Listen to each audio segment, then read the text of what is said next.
Hello everyone, welcome to Saroj Mishra YouTube channel में। YouTube channel पर आप सभी का बहुत बहुत स्वागत है।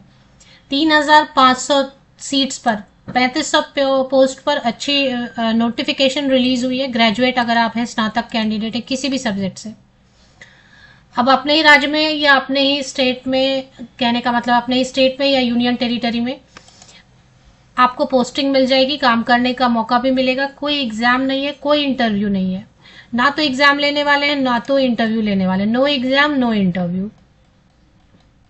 सिलेक्शन कंप्लीटली मेरिट बेसिस पर होगी। क्या है एग्जैक्टली मैं आपको बता देती हूँ। एग्जाम भी नहीं देना, इंटरव्यू भी नहीं देना, सिर्फ एक ही चीज है कि मेरिट में अगर आपका मेरिट लिस्ट में अगर नाम आ जाता है तो डॉक्यूमेंट वेरिफिकेशन के लिए सिर्फ बुलाएंगे, इंटरव्यू भी नहीं बुलाएंगे, इंटरव्यू भी नहीं लेंगे। तो एग्जाम नहीं देना, इंटरव्यू नहीं देना। ग्रेजुएशन बेसिस पर सिलेक्शन, इस पे फॉर्म भरने के लिए ग्रेजुएशन बेसिस पे फॉर्म भर सकते हैं। अभी सभी स्टेट, लगभग सभी स्टेट मुझे लग रहा है कवर हो गए होंगे, और इसमें आपको अपने ही स्टेट में जो अपॉर्चुनिटी मिल जाएगी, ज्वाइन कर सकते हैं आप अपने ही स्टेट में। कैनरा बैंक से नोटिस रिलीज हुई है और ये अप्रेंटिस भर्ती है, जॉब नोटिफिकेशन ही अप्रेंटिस भर्ती। अप्रेंटिस मतलब ट्रेनिंग देंगे, 1 ईयर का ट्रेनिंग आपको देते हैं, और इसके लिए आपको टोटल जो है कितनी अमाउंट पे की जाएगी ये आपको। देखिए, जो भी अप्रेंटिस कर लेते हैं अप्रेंटिस एक्ट के अंतर्गत, तो उनको बाद में बहुत सारे जॉब में रिलैक्सेशन देते हैं, एज में रिलैक्सेशन देते हैं, या फिर परसेंटेज में रिलैक्सेशन देते हैं, या फिर उसको एज एक्सपीरियंस भी काउंट कर लेते हैं। तो अप्रेंटिस जो भी करते हैं, जहां से भी करते हैं, उनको आगे फायदा ही मिलता है, बेनिफिट मिलता है। ट्रेनिंग तो आपको मिल ही जाती है और साथ ही साथ जो सर्टिफिकेट है उसका काफी वेटेज होता है। तो कैनरा बैंक ने निकाला है ग्रेजुएट अप्रेंटिस, नाम ही रखा है ग्रेजुएट अप्रेंटिस, तो आप बिल्कुल ग्रेजुएशन बेसिस पे अप्लाई कर पाएंगे किसी भी स्टेट से। जो भी स्टेट यहाँ पर मेंशन किया हुआ है, अगर उसकी भाषा आपको आती है, नहीं तो आप ऐसे स्टेट से अप्लाई करें ना जिसका लैंग्वेज आपको आ रहा है। लोकल लैंग्वेज कहीं पे हिंदी इंग्लिश लिखा है तो वहां से आप कर दें, अगर आपको कोई लोकल लैंग्वेज नहीं आ रहा है तो अंडमान एंड निकोबार में है टोटल। कैटेगरी वाइज सीट्स दिए हुए हैं। अगर कैटेगरी, कास्ट कैटेगरी में सीट नहीं है तो आप अनरिजर्व में अप्लाई कर सकते हैं, और नहीं तो फिर आप ऐसे स्टेट से अप्लाई करें जहां की लोकल लैंग्वेज आपको आ रही हो। तो कौन कौन से स्टेट शामिल है देख लेते हैं। Andaman and Nicobar island, Andhra Pradesh, Arunachal Pradesh. अरुणाचल प्रदेश के लिए इंग्लिश लैंग्वेज है, आंध्र प्रदेश के लिए तेलुगु या उर्दू, आसाम के लिए आसामी, बंगाली या बोडो, बिहार के लिए हिंदी या उर्दू लैंग्वेज, चंडीगढ़ के लिए, अभी लैंग्वेज का क्या करना है वो भी मैं आपको बताती हूँ। चंडीगढ़ के लिए हिंदी या पंजाबी, छत्तीसगढ़ के लिए हिंदी, दादरा एंड नागर हवेली, दामन एंड दीव के लिए गुजराती, दिल्ली के लिए हिंदी, गोवा के लिए कोंकणी, गुजरात के लिए गुजराती, हरियाणा के लिए हिंदी या पंजाबी, हिमाचल प्रदेश के लिए हिंदी, जम्मू एंड कश्मीर के लिए उर्दू या हिंदी, झारखंड के लिए हिंदी या संथाली, कर्नाटका के लिए कन्नड़ा लैंग्वेज, केरला के लिए मलयालम, लक्षद्वीप के लिए मलयालम, मध्य प्रदेश के लिए हिंदी, महाराष्ट्र के लिए मराठी, मणिपुर के लिए मणिपुरी या फिर इंग्लिश, मेघालय के लिए इंग्लिश, गारो या खासी, मिजोरम के लिए मिजो, नागालैंड के लिए इंग्लिश, ओडिशा के लिए उड़िया, पुडुचेरी के लिए तमिल, पंजाब के लिए पंजाबी या हिंदी भी चलेगा। राजस्थान से अगर आप अप्लाई करेंगे तो हिंदी, सिक्किम के लिए नेपाली या इंग्लिश लैंग्वेज है, तमिलनाडु के लिए तमिल, तेलंगाना के लिए तेलुगु या उर्दू, त्रिपुरा के लिए बंगाली या कोरबोरो, उत्तर प्रदेश के लिए हिंदी रहता है या उर्दू भी, उत्तराखंड के लिए हिंदी रहता है, वेस्ट बंगाल के लिए बंगाली या नेपाली। अब इसमें कुछ एक दो स्टेट नहीं भी दिख रहे हैं, मुझे झारखंड नहीं दिखाई दिया लग रहा है, कुछ के एक दो स्टेट नहीं भी होंगे, मोस्टली हैं, और कुछ स्टेट नहीं भी हैं। अब इसमें कैसे अप्लाई करना है, क्या क्वालिफिकेशन है, लैंग्वेज का क्या कंडीशन है वो देखेंगे। सबसे पहले www.canarabank.bank.in की ऑफिशियल वेबसाइट पे करियर में रिक्रूटमेंट सेक्शन में आप जाएंगे तो ये आपको जो है ना लिंक मिलेगा, पीडीएफ भी, और अप्लाई करने का लिंक भी आ चुका है। तो कट ऑफ डेट जो है ना 1 सितंबर 2025 तक एज, ये कट ऑफ डेट लेके आपको एज की कैलकुलेशन या क्वालिफिकेशन की जो है ना क्वालिफिकेशन इस डेट तक कंप्लीट हो जानी चाहिए, 1 सितंबर 2025। इसमें मिनिमम 20 इयर्स, कम से कम 20 साल और 28 साल जो जनरल अनरिजर्व कैटेगरी में अप्लाई करेंगे उनके लिए एज लिमिट है 20 to 28 इयर्स। अगर बॉर्डर लाइन पर एज होती है, अनरिजर्व कैटेगरी से बॉर्डर लाइन पे एज होती है तो समझ में नहीं आता है, कैलकुलेशन में थोड़ा डाउट आ रहा होता है, तो रेफरेंस के लिए 2 डेट दे दिया इन्होंने, 1 सितंबर 1997 से लेके 1 सितंबर 2005 के बीच में, या इन दोनों डेट पे अगर आपकी डेट ऑफ बर्थ है तो अनरिजर्व कैटेगरी के हिसाब से आप बिल्कुल एलिजिबल हैं। अगर आप SC ST कैंडिडेट हैं तो 22 आपके लिए 28+3 है ना, +5 33 ईयर्स तक के SC/ST कैंडिडेट अप्लाई कर सकते हैं। ओबीसी में नॉन क्रीमी लेयर कैंडिडेट को सिर्फ एज में रिलैक्सेशन मिल रही है, तो 20 to 31 ईयर्स तक के OBC non creamy layer candidate.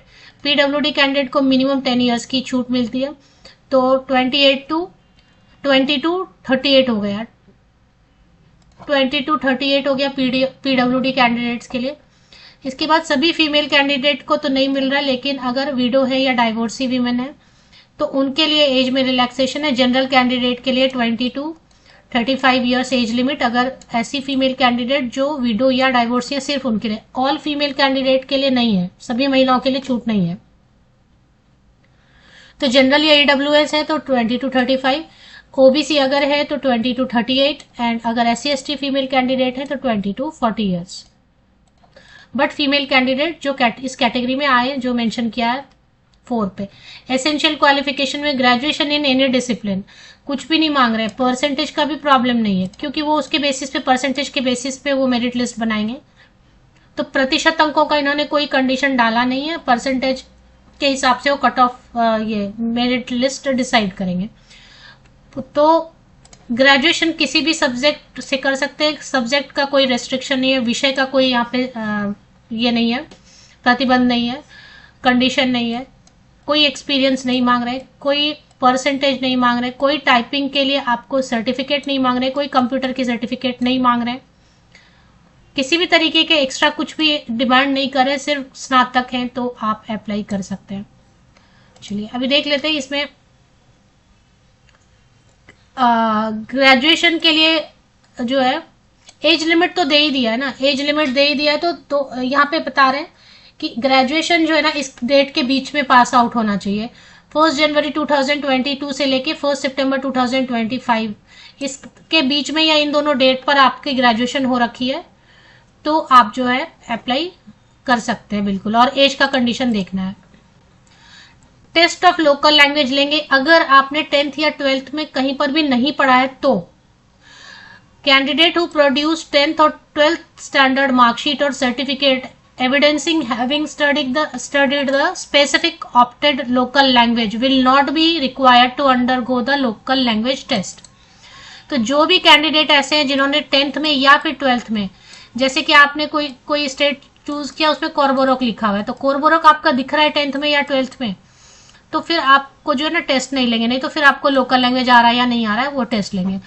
तो ऐसा आप करें ना जिसमें कि जैसे कि नहीं है कोई लोकल लैंग्वेज अगर आपने नहीं पढ़ा है, तो मोस्टली इंग्लिश सबका रहता है। इंग्लिश तो मुझे लगता है 10th में या 12th में, 10th में तो सभी का इंग्लिश रहता है, या हिंदी सभी का रहता है, तो वहां से अप्लाई कर दें जहां से इंग्लिश या हिंदी है। या फिर नहीं भी पढ़ा है और आपको लग रहा है कि आपको बंगाली बहुत अच्छे से आता है, आपने नहीं पढ़ा है, तो ठीक है ना, आप अप्लाई कर दिए। जब लैंग्वेज पूछेंगे वो भी बहुत बड़ा टेस्ट नहीं लेंगे, डॉक्यूमेंट वेरिफिकेशन के टाइम पर ही थोड़ा सा वो एक नॉर्मल पूछ लेंगे कि लिख के दिखाओ, ये 2 वर्ड बांग्ला लिख के दिखाओ, है ना, बोल के दिखाओ, या कुछ वर्ड दिया थोड़ा ट्रांसलेट करो, बस वो बेसिक टेस्ट कर लेंगे आपका। तो मान लें आपने कोई लैंग्वेज नहीं पढ़ा, लेकिन आपको आप जहां से, अब जैसे महाराष्ट्र से आपको मराठी आता है लेकिन आपने नहीं पढ़ा है, फॉर एग्जाम्पल मैं बता रही हूँ, तो ठीक है ना, आप अप्लाई कर दें। और पढ़ा है तब तो बहुत अच्छा है। फिजिकल और मेडिकल फिटनेस जो होता है ना वो एक नॉर्मल फॉर्मेलिटी होती है, ऐसा कुछ डिटेल टेस्ट नहीं होता है, ये पुलिस भर्ती नहीं है। हाँ एक नॉर्मल होता है कि ठीक है कोई एबनॉर्मल तो ऐसा डिजीज नहीं है, तो इसके लिए नॉर्मल अगर किसी को बीपी है या कुछ है तो उससे कोई प्रॉब्लम नहीं रहता है। तो एज में रिलैक्सेशन की बात तो हो ही गई है, बाकी सब चीजें हो गई है। अप्लाई कर, अच्छा पेमेंट कितनी करेंगे वो देख लेते हैं। एग्जाम नहीं लेंगे वो भी मैं आपको दिखा देती हूँ, 21 पेजेस की है। पीडब्ल्यूडी कैंडिडेट भी बिल्कुल अप्लाई कर सकते हैं, क्योंकि बैंक में तो करते हैं, पीडब्ल्यूडी कैंडिडेट भी बिल्कुल काम भी कर रहे हैं। ईडब्ल्यूएस कैंडिडेट भी अप्लाई करेंगे, सबके लिए सीट रिजर्व है। 12 महीने का रहता है अप्रेंटिसशिप जो रहता है ना, वो ट्रेनिंग रहता है, ट्रेनिंग शॉर्ट ऑफ 12 महीने का रहता है। और आपको जो है ना ब्रांच में देंगे, वहां पे आपको काम करते हुए ट्रेनिंग प्रोवाइड हो जाएगा। मतलब आपको जिस सेक्शन में देंगे काम, वहां पे आपको ट्रेनिंग भी हो गई, वो काम सिखा भी देंगे और वही काम आप करेंगे तो आपकी ट्रेनिंग भी हो गई। आपको एम्प्लॉय नहीं मानेंगे, ऐसे बाद में कोई क्लेम नहीं कर सकता है कि मैंने 12 महीने काम किया तो मैं एम्प्लॉय हुआ। अप्रेंटिसशिप का मतलब है कि वो 12 महीने के बाद ऑटोमेटिकली जो है ना टर्मिनेट हो जाएगा। जिस दिन आपका कॉन्ट्रैक्ट खत्म उस दिन से आप जाना ऑफिस बंद कर देंगे। टोटल आपको 15,000 मिलेगा, जिसमें कि गवर्नमेंट आपको 15,000 में 10,500 आपको देती है कैनरा बैंक, और बाकी का 4,500 जो है ना गवर्नमेंट शेयर देती है। तो कोई भी जो ये अप्रेंटिसशिप एक्ट के अंतर्गत जो भी अप्रेंटिसशिप वगैरह करवाते हैं कोई भी ऑर्गेनाइजेशन, तो वैसे ही रहता है, थोड़ा शेयर गवर्नमेंट देती है सेंट्रल गवर्नमेंट, और थोड़ा शेयर जो है खुद वो ऑर्गेनाइजेशन देती है।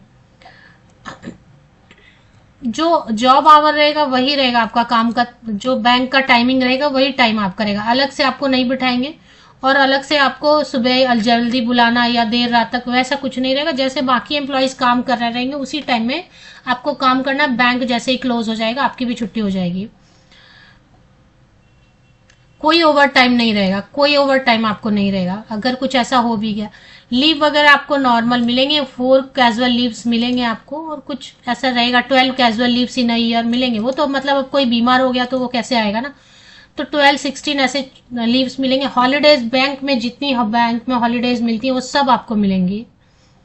ऐसा कुछ नहीं है कि आप अप्रेंटिस है तो आपको अलग से कुछ ट्रीट करेंगे, आपको छुट्टी नहीं देंगे। जितनी छुट्टी बैंक हॉलीडे होगी उतनी सब आपको साल भर में मिलेगी। डिसिप्लिन तो मेंटेन करना पड़ता है। टर्मिनेशन ऑफ अप्रेंटिसशिप कॉन्ट्रैक्ट वो ऑटोमेटिकली जिस डेट से जिस डेट तक 12 महीने कंप्लीट हो जाएगा उसके 7 दिन पहले आपको नोटिस आ जाएगा टर्मिनेशन का। सर्टिफिकेट बिल्कुल आपको मिलेगा, अदर इन्फॉर्मेशन वगैरह चलिए अभी देख लेते हैं। रजिस्ट्रेशन प्रोसेस, ये ऑफिशियल रजिस्ट्रेशन प्रोसेस इसमें भी है ना, कैनरा बैंक की ऑफिशियल वेबसाइट पे आप जाके करियर रिक्रूटमेंट में आपको लेके चलती हूँ वेबसाइट पे, वहां पे दिखा देंगे। The merit list of those candidates who have applied will be prepared state wise. आपको अपने स्टेट में काम करने का मौका मिलेगा, तो सिलेक्शन आसान रहेगी क्योंकि स्टेट वाइज बनेगा ना। दूसरे स्टेट में क्या कट ऑफ जा रही है उससे आपका कोई लेना देना ही नहीं है। आप जिस स्टेट से अप्लाई करेंगे डिपेंड करता है आपका कौन से स्टेट में, क्योंकि डोमिसाइल सर्टिफिकेट तो नहीं मांग रहे हैं। मैं एक बार सर्च कर लेती हूँ, मुझे डोमिसाइल सर्टिफिकेट तो नहीं दिखाई दिया। डोमिसाइल देखे नहीं दिख रहा है सर्च में कहीं, रेसिडेंशियल सर्टिफिकेट डोमिसाइल ऐसा तो कोई रेसिडेंशियल सर्टिफिकेट जो है ना नहीं मांग रहा है, ठीक है। तो रेसिडेंशियल सर्टिफिकेट तो नहीं मांग रहे। आपको जिस स्टेट में काम करने का मन है उसी स्टेट में आप काम कर सकते। होता है ना कई लोग के भाई बहन बाहर रह रहे होते हैं, उनको लगता है उसी स्टेट में चले जाएं, आप कर सकते हैं, वो भी कोई प्रॉब्लम नहीं है। और उसी के बेसिस पे आपका मेरिट लिस्ट बनेगा। किस बेसिस पे देख लेते हैं। The merit list of those candidates who have applied will be prepared state wise. तो राज्य के हिसाब से या यूनियन टेरिटरी के हिसाब से बनेगा। आपको अपने ही स्टेट से केवल कंपटीशन रहेगी, बाहर किसी से कंपटीशन दूसरे स्टेट से नहीं रहेगा, तो थोड़ा आसान रहेगा। और इसमें 10th का 12th का मार्क्स या डिप्लोमा किया हुआ है तो उसके मार्क्स को ये करेंगे, कंसिडर करेंगे। कम से कम 60% रहेगा तो उसको जो है ना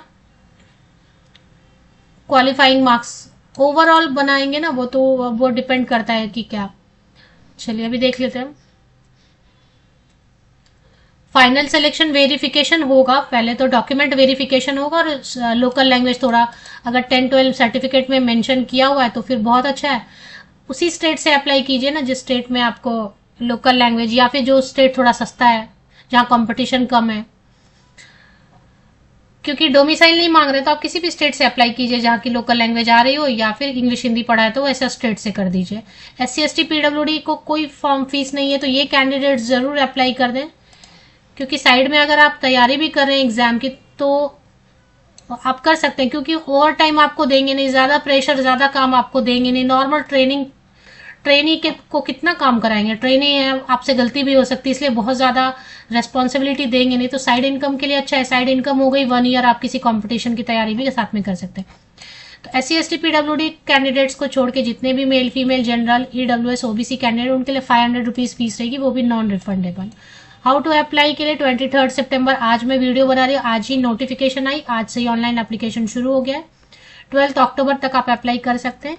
आपको क्या क्या डॉक्यूमेंट लेके साथ में बैठना है, पेज नंबर 12 पे आप चले आइए, स्कैन करके ये सब चीजें पहले रेडी कर लीजिए और उसके बाद ही आप बैठिए। चलिए अभी देख लेते हैं वेबसाइट पे कैसे पहुंचेंगे। मेरी कोशिश यही रहती है कि विकिपीडिया से लिंक ले लूं, क्योंकि फेक वेबसाइट भी आते हैं कई सारे। तो कैनरा बैंक विकिपीडिया किया, विकिपीडिया में चले जाते हैं, एंटर करके वहां पे लिंक मिलेगा, ले लेंगे लिंक लेने के बाद आपको इस पे करियर सेक्शन लोकेट करना है। देखिए यहाँ पे क्विक लिंक सबसे नीचे अभी मोबाइल में कैसा ओपन हो रहा है, तो वो अलग चीज है। अदरवाइज देखें यहाँ पे करियर सेक्शन आपको दिखाई देगा। ये देखिए क्विक एक्सेस में करियर्स आपको दिखाई दे रहा है ना। इस पर करियर पे आपको एक बार क्लिक कर लेना है।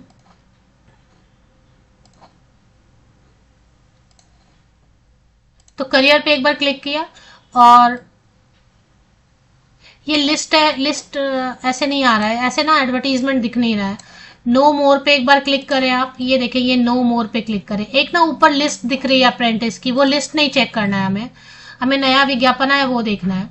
नो मोर पे एक बार क्लिक करेंगे तब आ रहा है engagement of graduate apprentice in Canara bank under apprenticeship act 1961 for 2025-26। इसको एक बार क्लिक कर लेते हैं, एडवर्टीजमेंट ओपन हो जाएगी और अप्लाई का लिंक भी मिलेगा। आपको 2 लिंक मिलेंगे, एक तो अप्लाई करने का लिंक मिलेगा, इस पे रजिस्टर करके अप्लाई कर लीजिए। और जिनके लिए फ्री है वो तो जरूर अप्लाई कर लें, जिनको फ्री ऑफ कॉस्ट अप्लाई करने दे रहे हैं SC/ST ऑल PWD कैंडिडेट तो वो अप्लाई जरूर कर ले। किसी भी स्टेट के SC/ST कैंडिडेट अप्लाई कर सकते हैं।